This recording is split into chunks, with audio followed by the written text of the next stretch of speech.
All right, so we are live.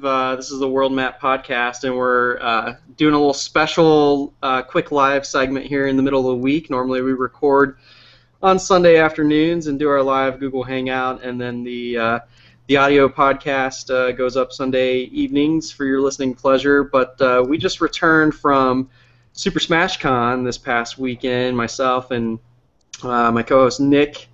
And our other co-host Clark wasn't able to make it to SmashCon, so we'll be talking more about that on next week's show. And we also just released on Sunday our SmashCon episode with a bunch of interviews with indie devs and people who were there competing in the tournament. We had a great interview with the N64 champion for Super Smash, Super Boom fan. But one of the indie games that we played, which was actually kind of our game of show that we enjoyed more than any other game there, was a nice indie game called Skyhook. And we weren't able to talk with the developer of Skyhook, but we have him here today. And so for those of you who tune in to this video or listen live, you'll get to this content now. And for everybody else, we'll edit this into this coming weekend's show, and you'll be hearing it then. I don't want to mess your name up. So, can you give us your name? And this is the, I believe, lead designer, artist, and programmer at Megastorm Games. Yes. Hi. Thanks for having me, Josh. So my name is Wase Qazi, or Wase Qazi, depending on how you want to pronounce it. I call myself Qazi, I guess, but yes, I go by Qazi, so we'll just stick with that. Q is fine too if it gets too confusing. But yeah, I'm the lead and right now sole developer at Megastorm Games, and I'm working on Skyhook, which is out now on Steam Early Access. That's awesome. That's awesome. So, and I just want to point out, Quasi, that we did not plan to both wear a Captain America shirt at the same time on this. It was just a complete awesome coincidence. So, so you guys are, Megastorm is based in New York, I believe. Is that correct? Yes. Yeah. So are you like New York City or other New York? Yeah, so I was born and raised in New York City. I'm living out in Long Island now, which is just like an hour or so away from New York City. That's awesome. That's awesome. Yeah, it's unfortunate actually our co-host Clark wasn't able to join. He's in New York City as well. Yeah, in his day job, he's an attorney by day, so he's a little busy tonight still. I talked to him earlier, but he'll be excited to hear you're not too far away. So yeah. I believe Sky. Go ahead. Where are you guys based? So I'm based in the D.C. area, and Nick is between his mountain hideout in West Virginia and his grad school in Indiana. Awesome. So we're a very diverse podcast. Yeah, it sounds like it. So I think Skyhook is the first game to come out of Megastorm Games. Is that correct? Yep. First game, my first game, company's first game, baby's first game. Awesome. And I think from what I was able to glean from the Skyhook website, you're really kind of a one-man operation. You're doing so much on your own and really pumping this thing out. And you've got Catherine Murray with you working on some of the art, as well as composer Julian Shanahan. So it's a three-person team working on Skyhook. Yeah. Catherine and Julian work on a contract basis, but man, some of the stuff they give to the game is just phenomenal. I mean, I could never do the artwork at the level that Catherine does, and some of the music. I can't even begin to make music. So they've done some fantastic work. So yeah, I owe a lot to them. That's great. Yeah, the art style, especially for the game, is just very. It's very retro while still having a little bit of a modern twist to it, and having that pretty kind of polish to it. What's the inspiration for the gameplay and the art style of Skyhook? Obviously, I think it's tough to not draw a comparison to something like Towerfall Ascension, which was the first thing we mentioned when we played it. Yeah, totally. Towerfall and Samurai Gun were definitely the two biggest inspirations. I mean, when Samurai Gun came out, the first one I heard about, and I picked it up and I played it, I was like, man, like local multiplayer is it's really, really awesome. It was a ton of fun. And that's when I realized, like, oh man, you could actually make these kind of games now as an indie. And then Towerfall came out, and of course I got that immediately. Or I followed the development like religiously. Everything Matt Thorson tweeted or posted about, I was reading up on it. And so yeah, those two games were huge inspirations. And of course, I tried to mix in other elements like things from Smash Brothers, obviously, and then I even tried to mix in some things from Halo, which I was a big fan of when it came to local multiplayer days. So the game actually has mounts, vehicles, and turrets and stuff you can use to fight. So yeah, but yeah, definitely very much inspired by Towerfall. Yeah, and I definitely we certainly discovered some of those like added elements to the maps, like jumping on, the cannons and trying to use those and balancing, the lack of mobility you have while you're firing from a cannon with the added kind of coverage and firepower you get on the rest of the map, and kind of figuring out, okay, should I stay on the cannon? Like, how long can I stay on the cannon before someone gets to me? Exactly. Yeah, it's been cooler watching it when someone's on a ship and they're kind of raining havoc, and then someone just swings in from under them and then tries to kind of commandeer the ship, and it's like this cool little pirate battle that goes on.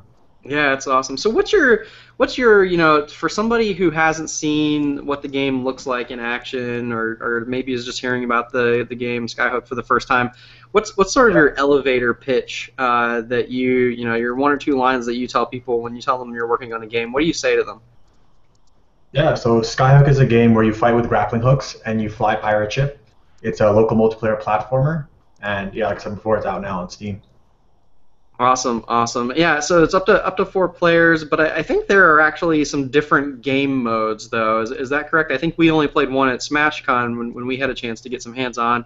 But are there other modes as well that you can explain to us? Yeah, so there's 3 out now on Steam. There's Deathmatch, which is the obvious kind of free-for-all, you fight to the last life. There's Team Deathmatch as well, where you can team up, and all the characters kind of change into these awesome blue and red skins.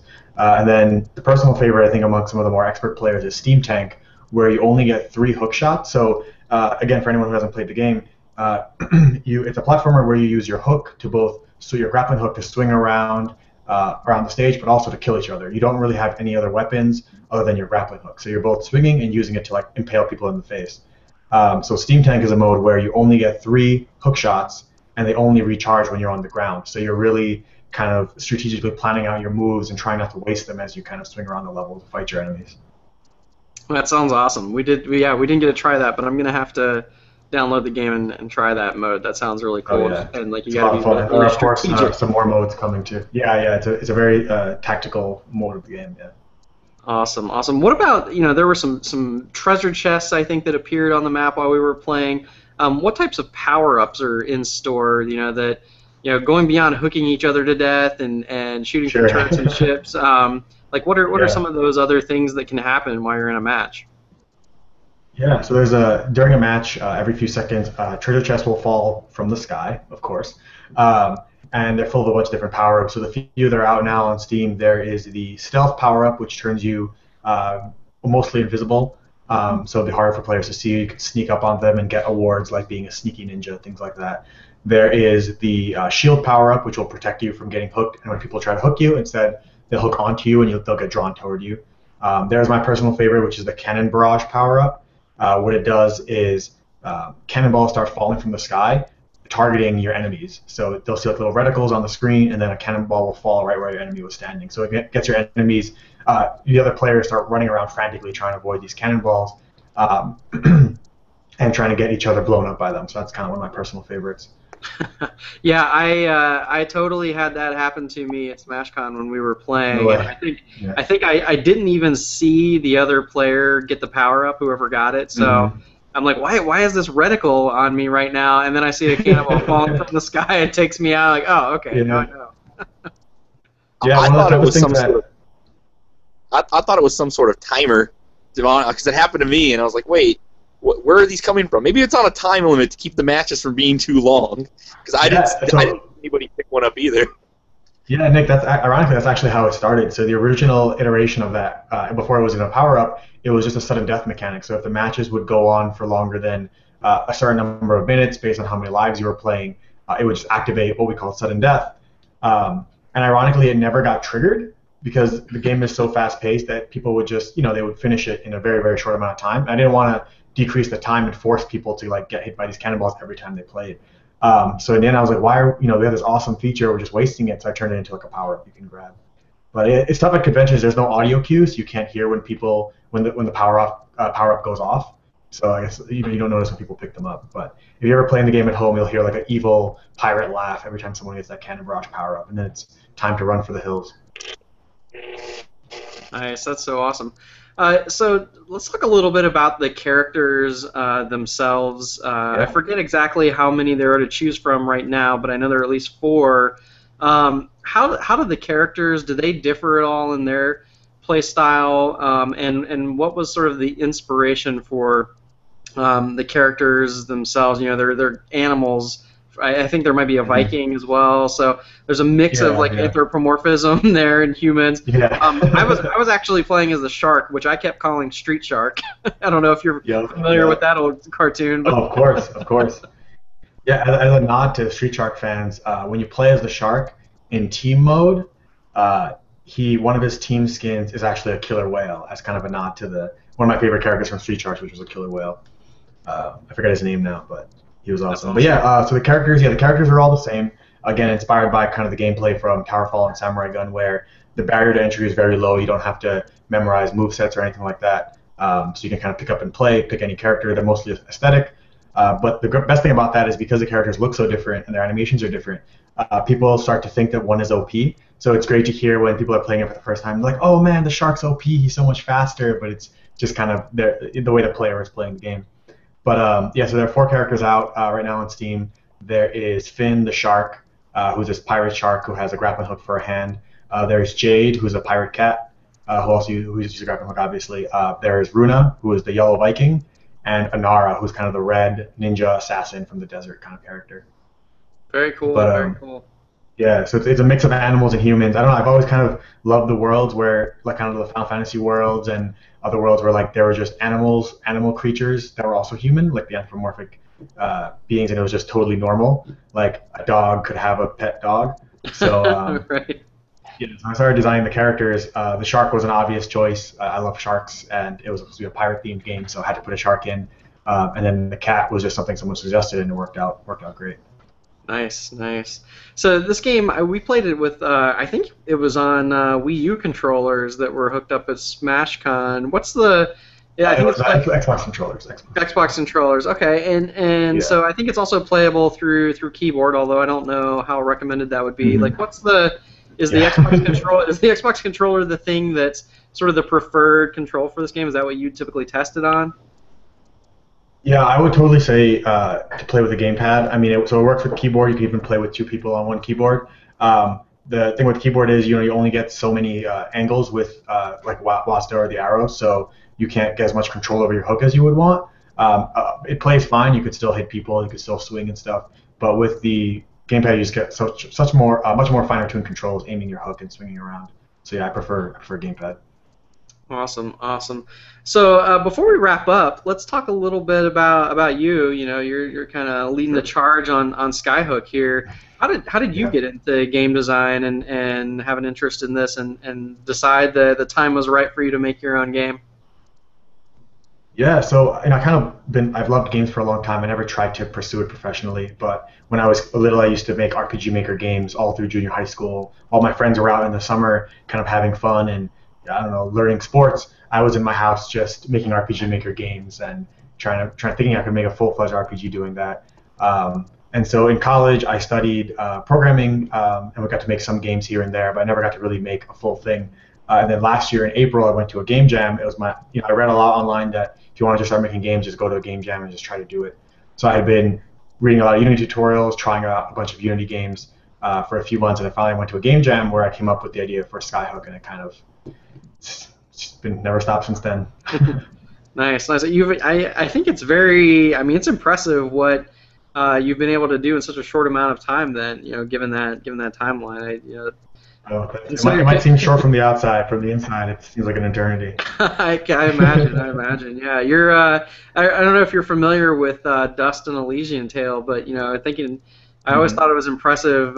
Dean Dodrell, the kind of the one-man show, all the work that went into that game. I just think it's so cool and so impressive when somebody can just hunker down and produce a product like this, and then you have like AAA studios who can't get something out in 10 years. Look at The Last Guardian, right? So.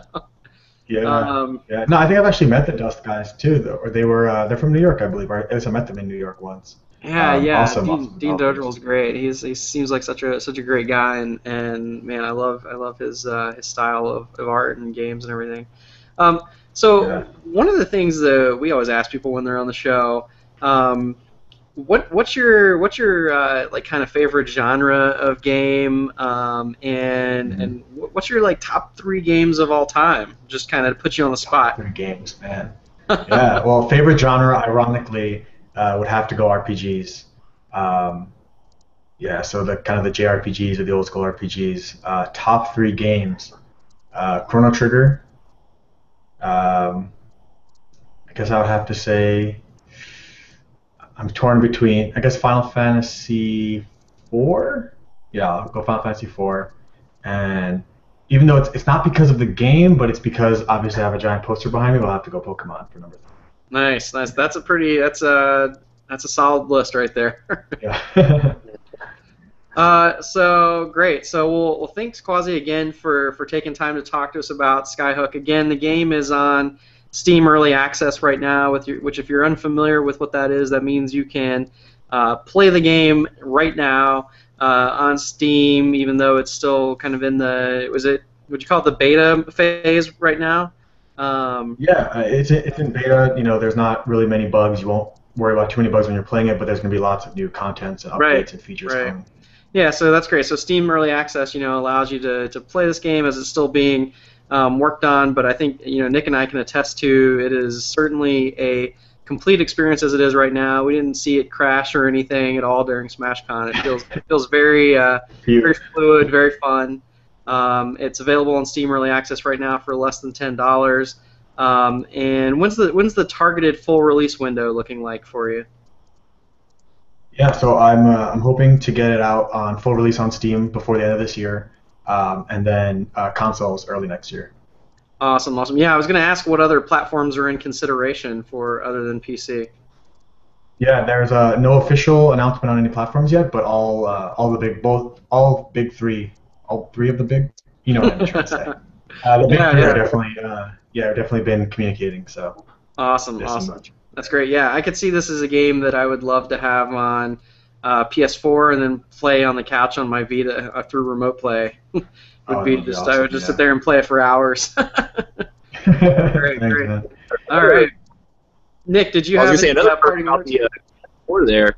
The share play, since it's a local only. What I like about that share play, being able to play with one friend online with only local games, makes it pretty appealing for that system too. Yeah, that's a really good point. Yeah, that's true. That's awesome. Great. Well, thanks, Quasi. We appreciate it. Again, this interview will be available in our fully edited audio podcast. It comes out every Sunday, and you can find out more about us at worldmapcast.com. And Quasi, where can folks find you online? Yeah, so I'm on Twitter at Wase Qazi, and you could find that if you go on our website, skyhookgame.com, and please check out the game. It's out on Steam. Excellent. Thanks, Quasi. Thanks, Josh. Thanks, Nick.